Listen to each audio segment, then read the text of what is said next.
Bismillahirrahmanirrahim. Assalamualaikum warahmatullahi wabarakatuh. Hari ini kita akan melanjutkan pembahasan kita di mata kuliah Aritmatika dan Aljabar. Kita sampai pada materi eliminasi Gauss. Eliminasi Gauss ini materinya terdiri dari bentuk eselon. Jadi kita harus tahu dulu bentuk eselon itu yang seperti apa. Kemudian nanti ada metode eliminasi, ada dua macam, yakni eliminasi Gauss dan eliminasi Gauss-Jordan. Nah, pertama-tama kita akan belajar bentuk eselon dulu. Ini ya, kalau di pertemuan yang lalu, videonya kalau kalian sudah nyimak di situ, soal yang kita bahas, sistem persamaan linearnya adalah seperti ini. Ada 3 persamaan seperti ini. X plus Y plus 2Z sama dengan 9. Kemudian 2X plus 4Y min 3Z sama dengan 1. 3X plus 6Y min 5Z sama dengan 0. Nah, kemudian dengan menggunakan reduksi matriks yang diperbesar atau augmented matrix, kita memperoleh bentuk seperti ini ya. 1, 0, 0, 1, 0, 1, 0, 2, 0, 0, 1, 3. Ini setelah kita lakukan operasi baris elementer ya. Kalau kalian sudah nyimak video yang saya upload di pertemuan sebelumnya, pasti paham apa yang saya maksudkan. Nah, dari operasi baris elementer yang kita lakukan, kita memperoleh solusi dari sistem persamaan linear yang ini. X sama dengan 1, Y sama dengan 2, Z sama dengan 3. Ini diperoleh dari sini. Ini X-nya. Kolom pertama ini kan mewakili koefisien-koefisien dari X. Kemudian kolom kedua ini kan koefisien dari Y, yang ini koefisien dari Z. Sehingga X sama dengan 1, Y sama dengan 2, Z sama dengan 3. Dari sini kita tahu solusinya. Nah, proses yang kita lakukan di video yang sebelumnya, operasi baris elementer itu, menghasilkan bentuk matriks yang disebut dengan bentuk eselon baris tereduksi, atau istilah bahasa Inggrisnya reduced row echelon form. Ya, jadi bentuk yang seperti ini disebut dengan bentuk eselon baris tereduksi. Untuk menyingkat istilah, biasanya saya menulisnya BEBT gitu saja di di lembar proses perhitungan, biasanya saya singkat menjadi BEBT gitu agar tidak memakan ruang untuk menulis gitu ya, BEBT. Jadi kalau nanti kalian nemukan tulisan di lembar kerja saya tulisannya BEBT, itu maksudnya adalah bentuk eselon baris tereduksi. Nah, bentuk eselon baris tereduksi itu yang seperti apa sih? Nah, berikut adalah ciri-cirinya. Ada 4. Yang pertama adalah jika satu baris dalam matriks ya, jika suatu baris tidak seluruhnya terdiri dari 0, maka bilangan 0 pertama, ya bukan 0 yang pertama, pada baris tersebut adalah 1. Jadi kalau pada suatu baris itu bilangannya tidak 0 semuanya, kemudian yang pertama itu adalah 1. Nah, bilangan 1 tersebut disebut dengan leading one atau 1 utama. Yang kedua, jika terdapat baris yang seluruhnya terdiri dari 0, kan ada itu baris yang isinya 0, 0, 0, 0 semua dalam satu baris dalam suatu matriks. Nah, ini yang dimaksud dalam yang kedua ini. Maka baris-baris ini akan dikelompokkan bersama pada bagian paling bawah dari matriks. Jadi kalau ada 0, 0, 0, 0 jejer-jejer semuanya 0, itu harus ditaruh paling bawah. Jika terdapat 2 baris berurutan yang tidak seluruhnya terdiri dari 0, maka 1 utama pada baris yang lebih rendah terdapat pada kolom yang lebih kanan dari 1 utama pada baris yang lebih tinggi. Nah, mungkin Mungkin kalau hanya dari deskripsi kata-kata seperti ini kita mungkin susah untuk membayangkan. Nah, nanti akan saya berikan contohnya ya. Sementara kita bahas ininya dulu, ciri-cirinya dulu. Yang keempat adalah setiap kolom yang memiliki satu utama memiliki nol pada tempat-tempat yang lainnya. Ini adalah ciri-ciri dari bentuk eselon baris tereduksi. Nah, apabila suatu bentuk matriks hanya memiliki 3 ciri yang atas, 1, 2, 3, sedangkan ciri 4 ini tidak dimiliki, maka bentuk dari matriks tersebut disebut dengan bentuk eselon saja. Bentuk eselon baris saja, tidak tereduksi gitu ya. Jadi ada matriks yang bentuknya bentuk eselon baris tereduksi, ada yang bentuknya adalah bentuk eselon. Jadi ada 2. Nah, sekarang ini kita bahas contohnya. Mana sih yang termasuk bentuk eselon baris tereduksi dan mana yang bentuk eselon baris saja. Ini saya sandingkan dengan penjelasan secara deskriptif tadi agar lebih jelas.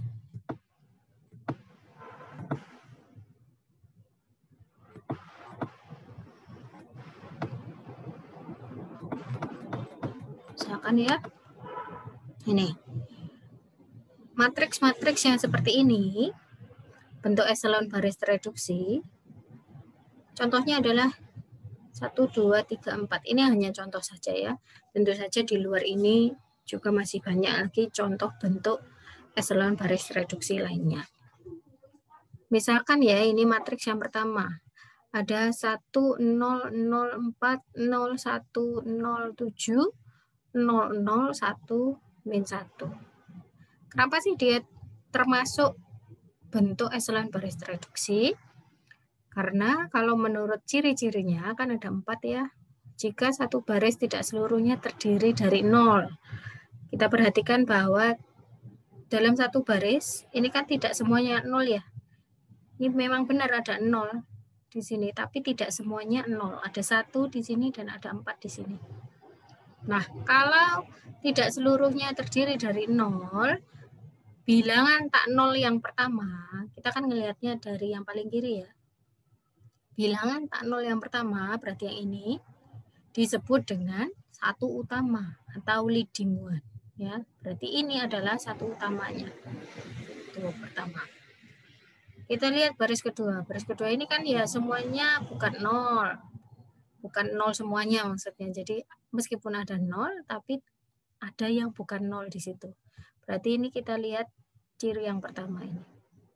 Bilangan tak 0 pertama adalah satu utama.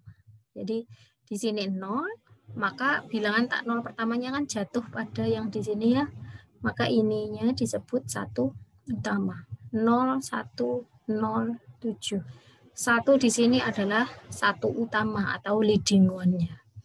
Baris ketiga sekarang. Baris ketiga 0, 0, 1, min 1. Ini kan satu baris tidak semuanya berupa 0. Berarti angka atau bilangan tak 0 pertamanya itu adalah satu utama. Nah, ini adalah satu utama. Di sini 0, di sini 0, maka di sini ini disebut dengan satu utama atau leading one. Nah, berarti dari 3 baris ini, baris pertama leading one-nya di sini, baris kedua leading one-nya di sini, baris ketiga leading one-nya di sini. Ya, jadi setiap baris itu punya satu leading one atau satu buah satu utama. Ya, satu. Terus kita lihat ciri yang kedua. Ciri kedua itu jika terdapat baris yang seluruhnya terdiri dari 0. Untuk matriks yang ini kan tidak ada baris yang terdiri dari 0, 0, 0, 0, 0 kan nggak ada. Berarti kita nggak usah memikirkan yang ciri yang kedua ini karena memang tidak ada di dalam matriks kita. Kemudian ciri yang ketiga, jika terdapat 2 baris berurutan yang tidak seluruhnya terdiri dari 0, maka satu utama pada baris yang lebih rendah terdapat pada kolom yang lebih kanan dari satu utama pada baris yang lebih tinggi. Ini maksudnya semakin ke bawah itu posisi dari satu utama semakin geser ke kanan. Sederhananya seperti itu. Misalkan ya ini baris pertama kan posisinya di sini. Nah, baris kedua, satu utamanya posisinya di sini.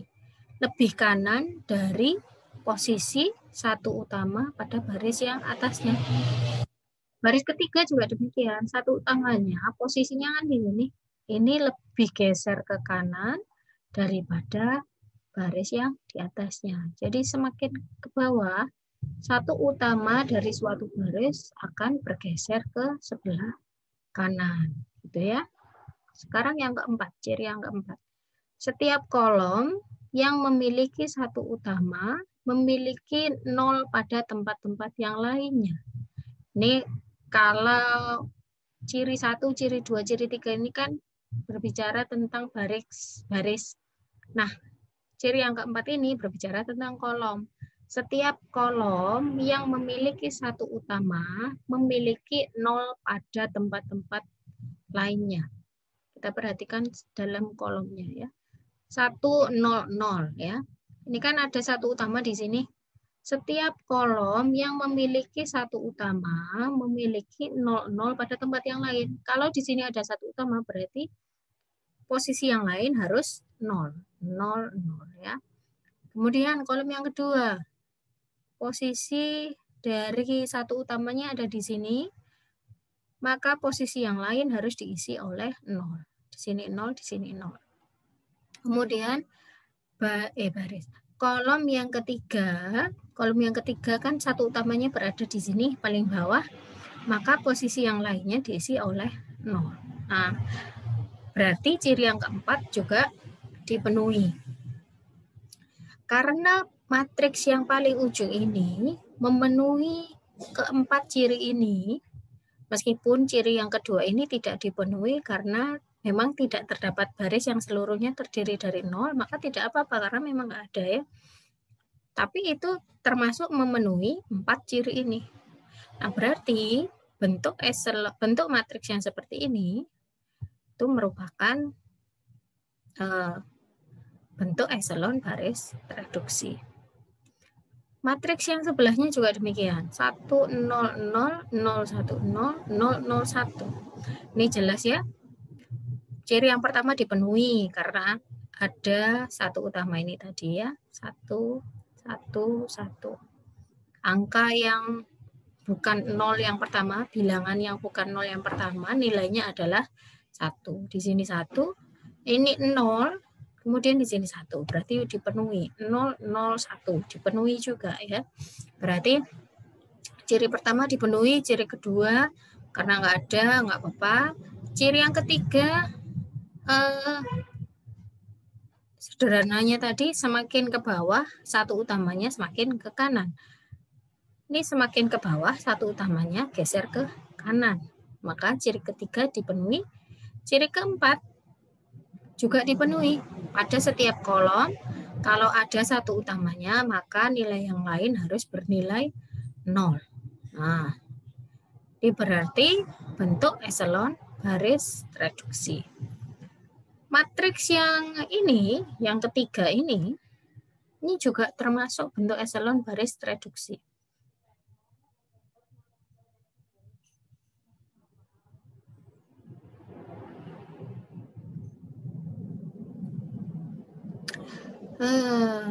Ini ya tadi. Ciri yang pertama dipenuhi karena angka pertama bilangan pertama yang bukan 0 adalah 1. Jadi meskipun satu utamanya tidak berada di pojok kiri atas, tetap ini memenuhi karena kan kalimatnya tadi jika satu baris tidak seluruhnya terdiri dari 0, maka bilangan tak 0 pertama pada baris itu adalah 1. Meskipun di sini 0, tapi di sini 1. Jadi nggak apa-apa, boleh. Maka ciri yang pertama dipenuhi. Ciri yang kedua, jika terdapat baris yang seluruhnya terdiri dari 0, maka baris-baris ini akan dikelompokkan bersama pada bagian paling bawah.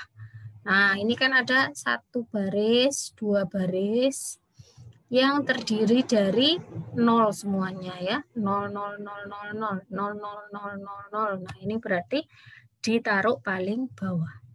Ditaruh paling bawah. Berarti ciri kedua dipenuhi. Ciri 1, ciri 2 dipenuhi. Ini ciri yang pertama juga ya, baris kedua ini. 0, 0, 0, 1. Nah, ini kan satu utamanya. Bilangan pertama yang bukan 0 adalah 1. Berarti ciri pertama juga dipenuhi oleh baris 2. Baris 3 dan baris 4 memenuhi ciri yang kedua. Baris yang ketiga.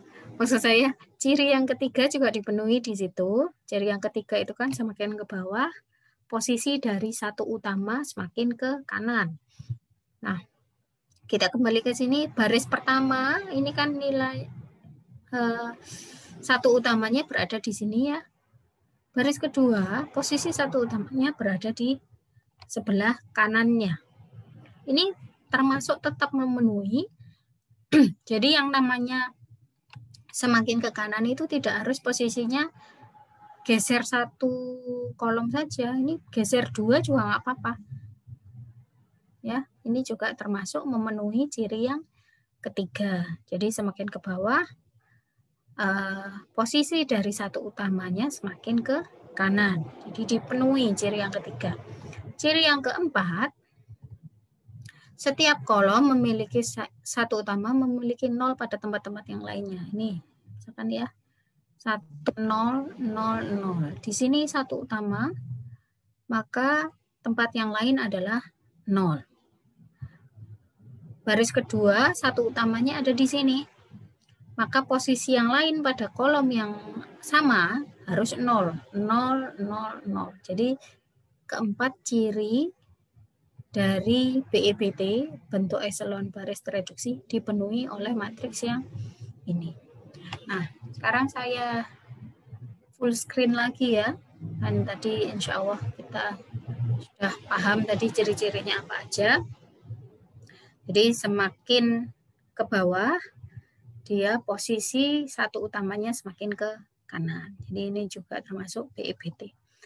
Kemudian contoh yang lain ini adalah matriks 0. Matriks yang isinya 0 semuanya ya. Otomatis dia memenuhi ciri-ciri yang disebutkan oleh bentuk eselon baris tereduksi. Karena yang pertama tadi, apabila ada satu utama tadi ya, karena dia tidak ada baris yang isinya tidak 0, maka ya kita nggak perlu mempertimbangkan ciri yang pertama. Kita fokus ke ciri yang kedua, yaitu ketika ada baris yang isinya 0 semua. Ya. Nah, ketika ada baris yang isinya 0 semua, kan tadi syaratnya adalah harus ditaruh paling bawah. Karena dia isinya semua barisnya isinya 0, berarti ya otomatis terpenuhi. Ciri yang ketiga adalah berkaitan dengan satu utama. Nah, karena matriks ini tidak mempunyai satu utama, ya berarti otomatis dipenuhi. Kemudian yang keempat tadi adalah satu utama dalam satu kolom, posisi yang lain harus 0. Karena dia nggak punya satu utama, ya lagi-lagi maka otomatis ciri yang keempat dipenuhi sehingga dia termasuk bentuk eselon baris tereduksi. Nah, ini adalah contoh dari bentuk eselon baris. Bentuk eselon baris itu memenuhi 3 syarat yang pertama dari bentuk eselon baris tereduksi, tapi tidak memenuhi ciri yang keempat, yaitu dalam satu kolom, ketika ada satu utama, harusnya kan 0, 0. Nah, kalau bentuk eselon baris ini tidak. Jadi, ini tadi ya, berkaitan dengan satu utamanya, semakin ke bawah, dia posisi satu utamanya semakin ke kanan. Ya, ini semakin ke kanan, semakin ke kanan, semakin ke kanan, semakin ke kanan. Bentuk eselon baris pun demikian.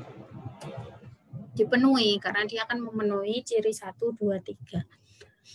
Untuk matriks yang pertama, misalkan ya, ini bilangan tak nol pertamanya adalah 1. Berarti ini disebut 1 utama, 1 utama, 1 utama. 1 utama, 1 utama, 1 utama. Ya, ini semuanya 1 utama. Nah, ciri yang kedua tadi kan apabila ada baris yang isinya 0 semuanya, maka dia ditaruh paling bawah. Nah, ini dipenuhi oleh yang contoh yang tengah ini ya. Ini ada 0, ada baris yang isinya 0 semua, maka dia harus ditaruh paling bawah. Ciri yang ketiga adalah apabila ada 1 utama, ada baris yang di bawahnya, maka posisinya harus geser ke kanan. Ini posisinya harus lebih ke kanan tuh. Sudah dipenuhi juga. Nah, berarti ciri 1, 2, 3 dipenuhi. Nah, kita lihat ciri yang keempat pada bentuk eselon baris ini yang 3 bawah ini ya, apakah dipenuhi atau tidak.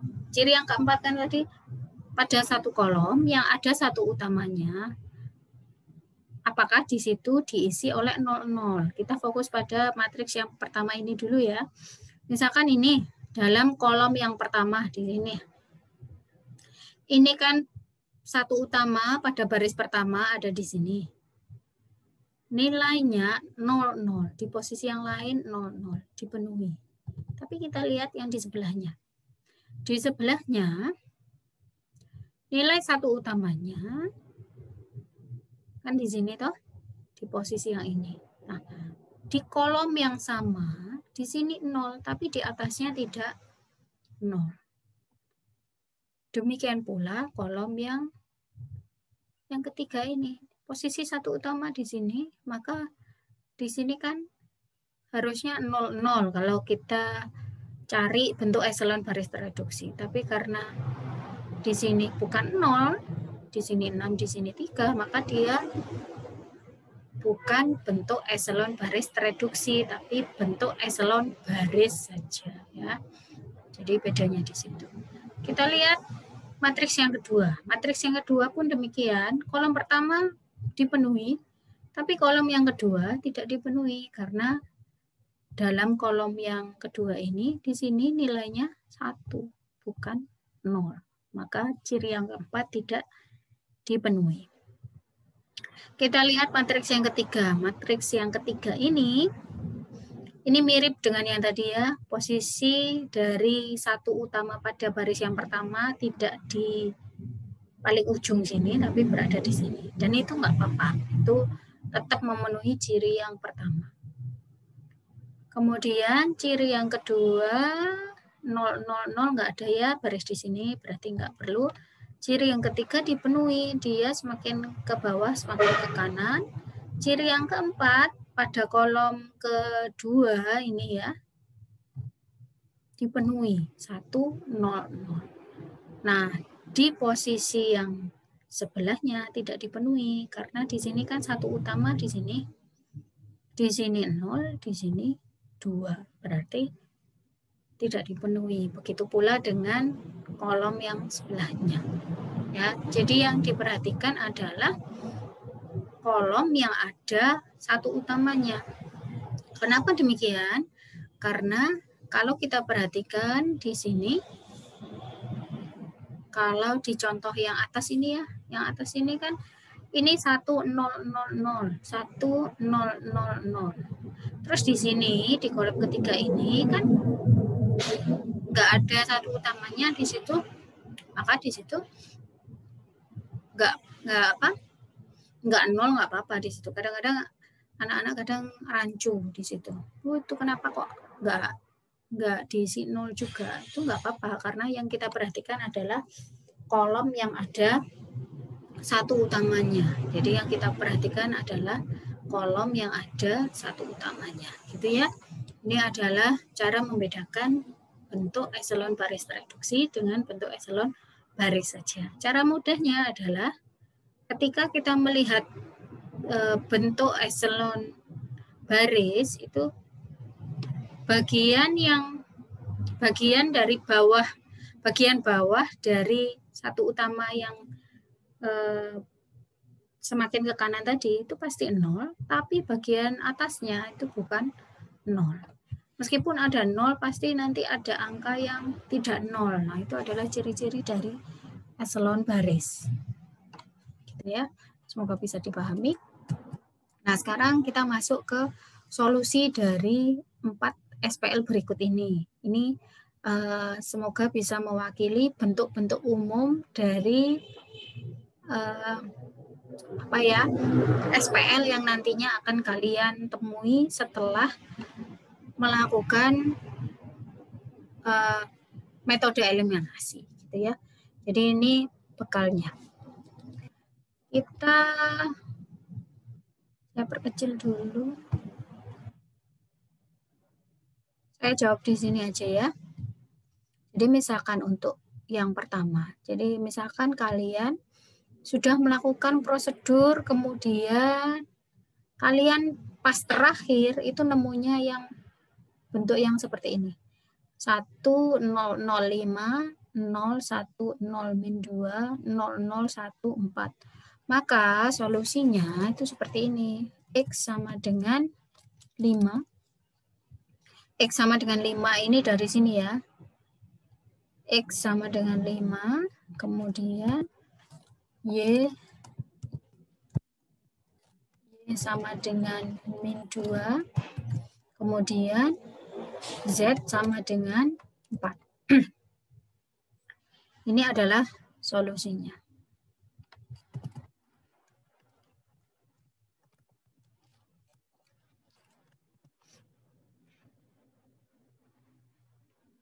Atau agar menghemat tempat, saya tuliskan secara diagonal mendatar aja.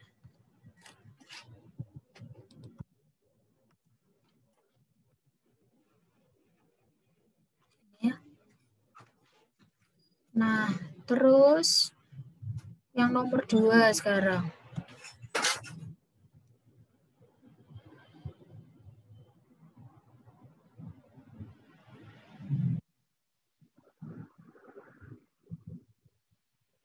Yang nomor 2 ini solusinya adalah,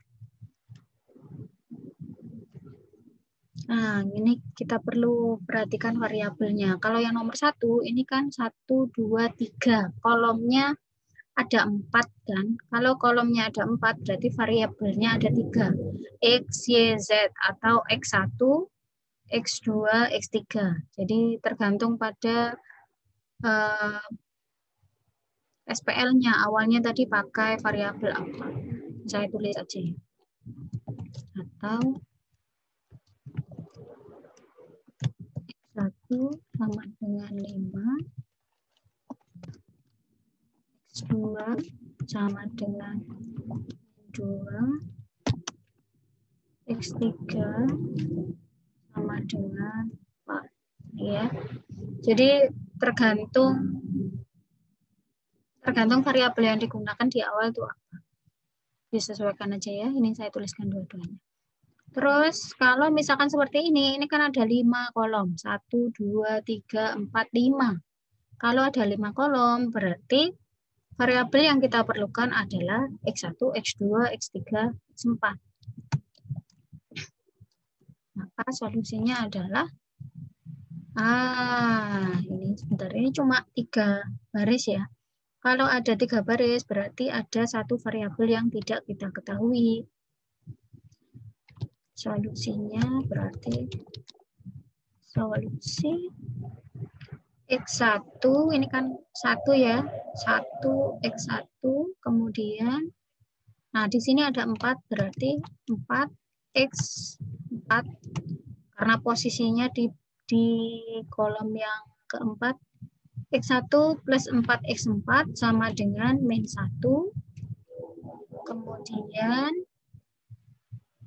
yang kedua, baris kedua ini berarti X2 ditambah 2X4. Ya.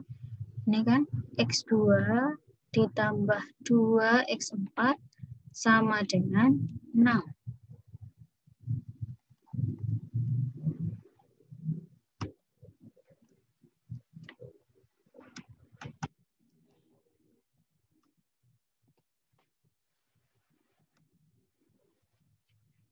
Kemudian dari baris yang ketiga, kita bisa peroleh X3 plus 3X4 sama dengan 2.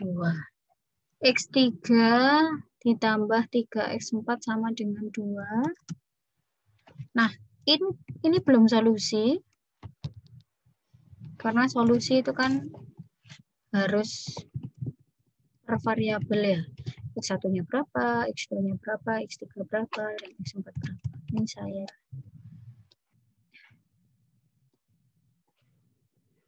Ini ya. Dari SPL ini, dan kebalik. Dari matriks ini, dari matriks nomor 2 ini, kita ubah bentuknya jadi SPL yang ini.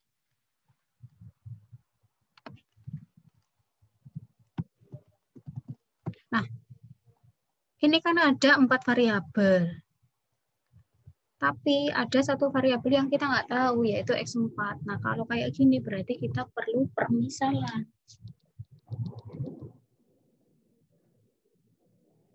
Saya kasih apa ya, kasih panah deh.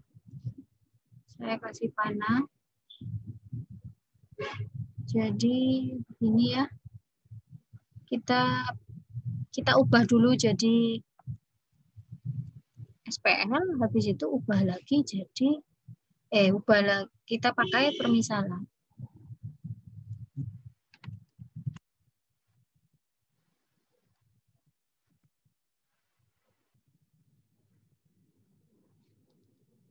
Pakai permisalan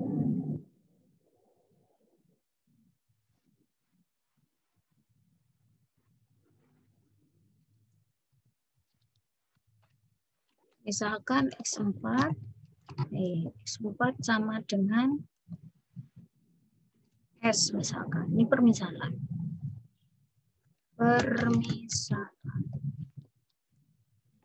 Karena kan kita nggak dikasih tahu dari matriks kita nggak punya informasinya, maka kita pakai permisalan. Misalkan X4 itu bernilai S. S itu sebuah parameter yang kita nggak tahu berapa nilainya. Maka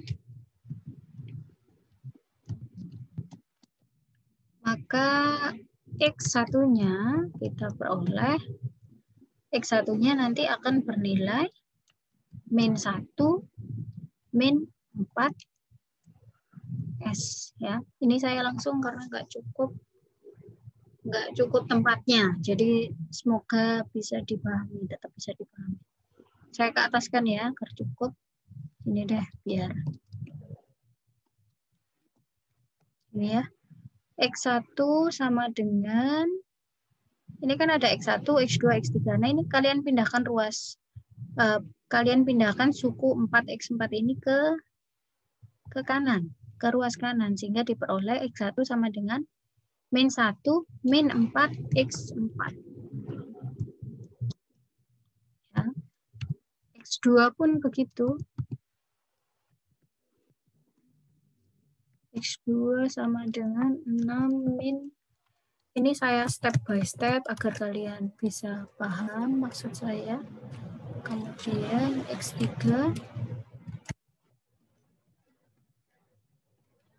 2 min 3X4. Ini ya.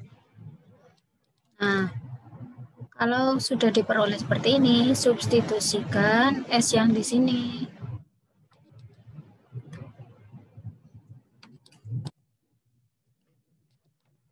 Berarti min 1, min 4S,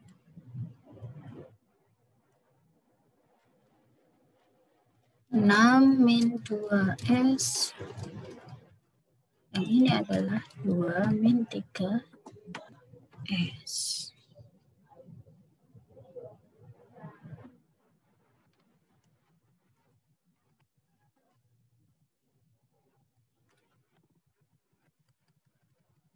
Nah, ini adalah solusinya. Solusinya berarti X1 bernilai min 1, min 4S, X2 adalah 6 min 3X, X3 adalah 2 min 3S, dan X4 adalah S. Jadi itu kesimpulannya.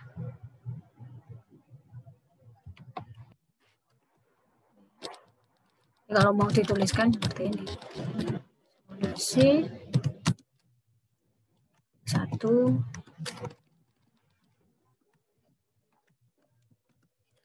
sama dengan min 1 min 4S 2 dengan 6 min 2S X3 sama dengan 2 min 3S X4 sama dengan S. Ini ya. Nih. Jadi jawaban akhirnya adalah yang ini. Nomor 3 dan 4 juga seperti itu. Nah, ini saya nulisnya gimana ya? Nomor 3 dulu. Nomor 3 ini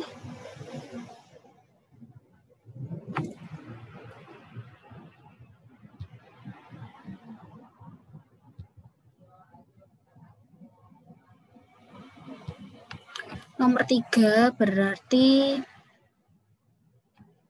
X1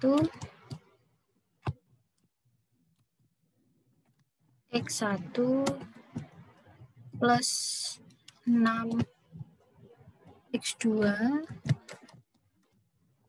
X1 plus 6 X2 kemudian ini kan 0 ya X1 X2 X3 X4 X5 berarti plus 4 X5 plus 4 X5 sama dengan min 2. Jadi kita terjemahkan jadi SPL dulu, kembalikan bentuknya jadi SPL. 1, 2, 3, berarti ini X3. X3 plus X3 plus X5 ya, 3X5 sama dengan 1. Kemudian bawahnya lagi ini adalah 1, 2, 3, 4, berarti ini X4, ini X5. X4 ditambah 5 X5 sama dengan 2. Nah, yang paling bawah, karena isinya 0, 0, 0, 0, nggak usah kita tulis. Karena ini berarti semua koefisiennya berisi 0. Jadi nggak perlu kita tulis. Nah, di sini, di yang kasus nomor 3 ini, ada berapa variabel ini? 1, 2, 3, 4, 5. Ada 5 variabel di situ. Padahal barisnya atau satu utamanya cuma 1, 2, 3. Berarti dari 5 buah variabel, hanya 3 variabel yang bisa kita secara eksplisit kita ketahui nilainya. Tapi ada 2 buah variabel yang kita nggak tahu. Berarti kita butuh permisalan lagi. Serupa dengan yang nomor 2 tadi. Ini adalah gini aja biar enggak.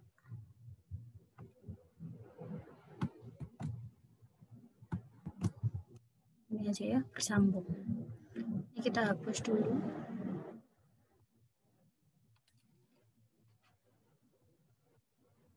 Saya pindah. Enggak. Jadi yang ini hanya membahas 2 nomor agar lebih enak bacanya. Nah, yang ini kita bahas 2 nomor aja. Jadi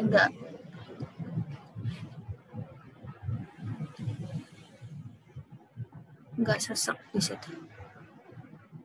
Bentar ya, saya edit.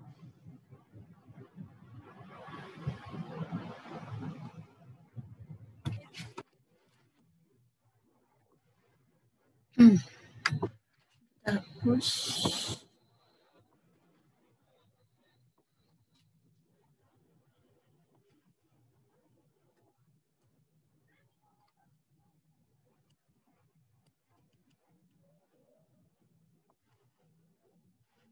Dari sini Kita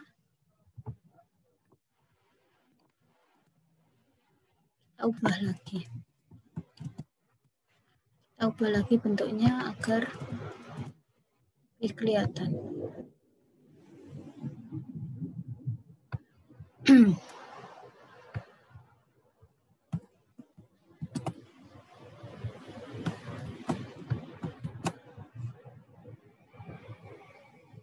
Gini ya, ini kan X1, X3, X4. Nah, di sini berarti bisa kita pindah ruas. X1-nya berarti min 2, min 6X2,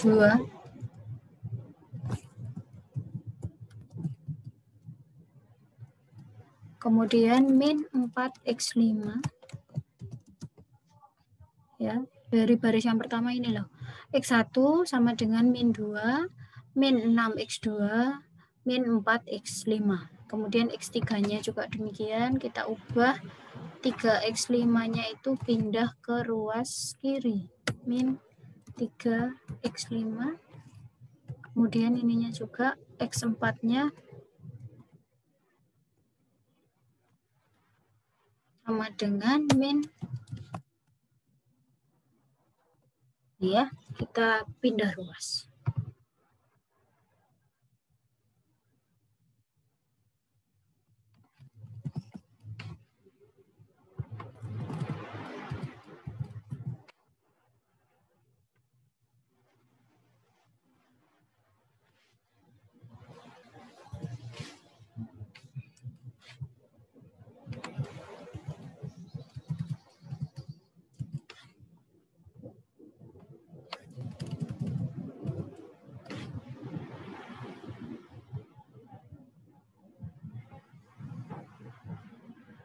Nah, dari sini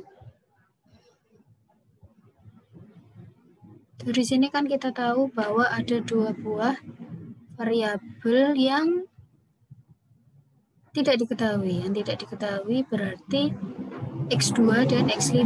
Karena di sini satu utamanya hanya menunjukkan X1, X3, dan X4. Berarti kan dua variabel sisanya itu nggak diketahui, sehingga kita membutuhkan permisalan seperti tadi. Nah, kita lakukan permisalan. X2-nya misalkan sama dengan maksud saya ini. X2-nya misalkan sama dengan suatu parameter R misalkan. Kemudian X5-nya misalkan sama dengan S. Kalian dalam melakukan permisalan boleh pakai parameter apapun. Ini contoh saja. Nah, kalau dimisalkan seperti itu, maka solusinya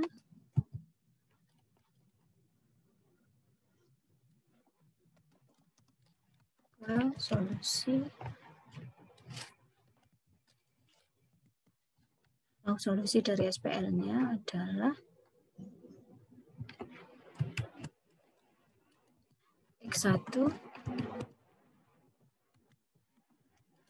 sama dengan min 2, min 6 X2, X2-nya R ya, kemudian min 4 X5, X5-nya adalah S, berarti di sini S, kemudian X2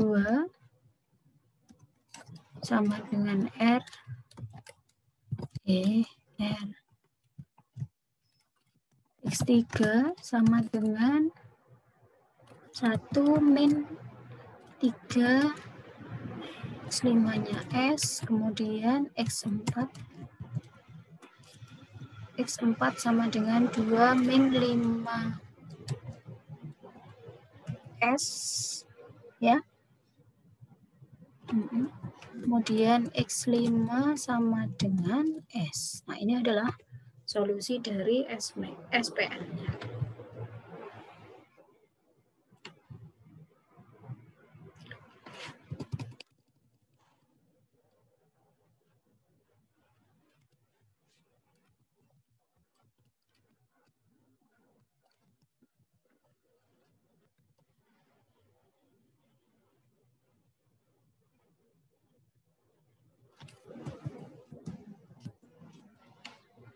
Ini adalah jawaban dari nomor 3.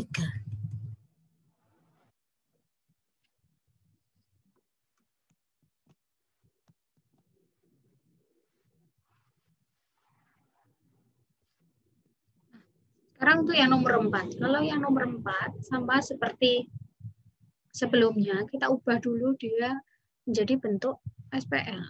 Coba ya kita tuliskan di bawahnya aja. Kalau kita ubah bentuknya menjadi SPL berarti kan X1 sama dengan 0. X2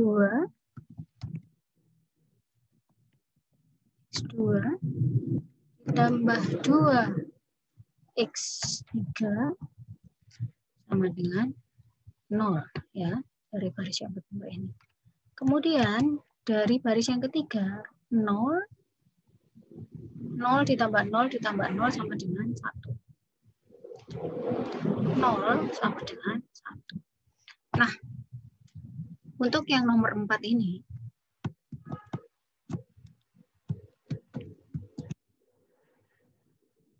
untuk yang nomor 4, nah ini kita temukan pernyataan yang tidak konsisten. Yang tidak konsisten di sini yang pertama, X1 sama dengan 0 boleh saja ya. X2 ditambah 2 X3 sama dengan 0 boleh saja. Tapi di sini di baris yang ketiga ada 0 yang sama dengan 1. Padahal kan itu secara aljabar 0 ditambah 0. Kalau ini saya detail nulisnya kan seperti ini. Ini anggap perkalian ya. 0 kali X1 ditambah 0 kali X2 tambah 0 kali X3 sama dengan 1. Ini kan hasil apa ya? Hasil terjemahan kita dari matriks yang ini, baris yang ketiga ini, kita terjemahkan dalam bentuk aljabarnya.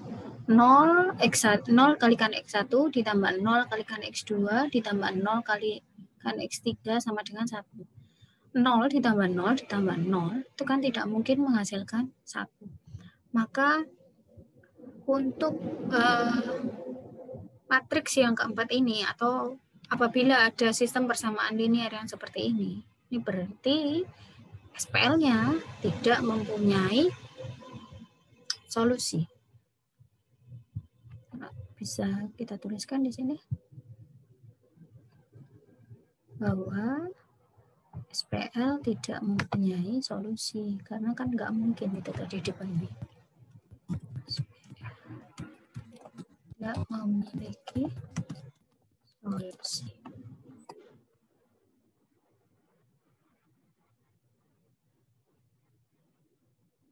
Ini adalah jawaban dari nomor 4. Gini ya, semoga bisa dipahami. Nah, sekarang kita masuk pada metode eliminasi. Setelah kita belajar tentang bentuk eselon baris tereduksi dan bentuk eselon baris, kemudian kita juga belajar bagaimana cara mencari solusi dari 4 buah SPL itu tadi. Kita sekarang terapkan pada metode eliminasi. Metode eliminasi ini sendiri adalah kita gunakan untuk mereduksi matriks menjadi bentuk eselon baris reduksi. Sebenarnya mirip dengan operasi baris elementer yang kita lakukan kemarin, hanya saja di sini kita secara spesifik menyebutnya bahwa bentuk matriks terakhir yang kita hasilkan itu adalah bentuk eselon baris reduksi. Ya, sebagai contoh nanti kita akan terapkan proses eliminasi pada matriks berikut ini. Nanti saya akan jelaskan melalui video lanjutannya di coret-coretan kertas ya. Semoga dengan itu kalian bisa memahaminya. Terus nanti setelah kalian nyimak video yang saya berikan nanti yang dari contoh soal yang ini, nanti kalian bisa terapkan pada tugas 3 ini. Kalian selesaikan SPL dari matriks ini. Ini kan belum berupa matriks ya, masih berupa SPL. SPL ini kalian bentuk jadi matriks, matriks diperbesarnya seperti apa. Kemudian dari matriks tersebut kalian lakukan prosedur untuk menghasilkan bentuk eselon baris tereduksi. Jadi serupa dengan apa yang saya bahas di contoh ini. Kalian tinggal terapkan di contoh yang ini. Sebenarnya sama ya. Hanya saja kita menyebutnya dengan sebutan eliminasi Gauss-Jordan. Kalau di contoh ini hanya secara umum metode eliminasi saja, tapi sama-sama menjadi bentuk eselon baris tereduksi. Gitu ya. Jadi saya harap bisa dipahami. Simak video bagian yang selanjutnya ya. Terima kasih atas perhatiannya. Assalamualaikum warahmatullahi wabarakatuh.